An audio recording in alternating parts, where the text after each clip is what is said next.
इसमें जो हमने एक और फ्लो बनाया है उसमें हमने 4 इनपुट नोट यूज की हैं, 4 डिबग नोट और एक फंक्शन बनाया है। अब इस फंक्शन के जो हमने 4 आगे से इनपुट निकाली हैं वो हमने क्या कहते हैं उसे, अब हमने इसके फंक्शन में जो सेट किया है वो हमने इस तरह किया, हमने स्विच स्टेटमेंट लगाई है। उसमें हमने क्या है कि स्विच में सबसे पहले हमने कहा है कि मैसेज डॉट पेलोड। अब केस 1 में हमने क्या है, हमने केस में 1 दे दिया है और मैसेज डॉट पेलोड में हमने ऑप्शन 1 स्टोर करवा दिया और रिटर्न में पहले में मैसेज देन नल नल नल। केस 2 में 2, 3 में 3 और डिफॉल्ट में हमने अदर वैल्यू स्टोर करवा दिया। अब इसके अंदर हमने इसका नेम जो दिया है वो 1 दे दिया और इसकी स्ट्रिंग में भी हमने 1 लिख दिया है।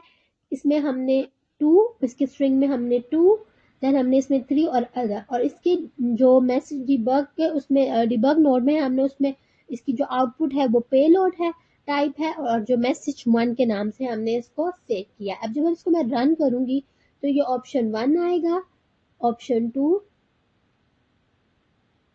ऑप्शन 3 और अदर वैल्यूज। देन हमारे पास इसमें हमने 2 वैल्यूज ले ली हैं। हमने इसमें एक में हमने मैं पेलोड में हमने 2 और टॉपिक में हमने 3 लिखा है।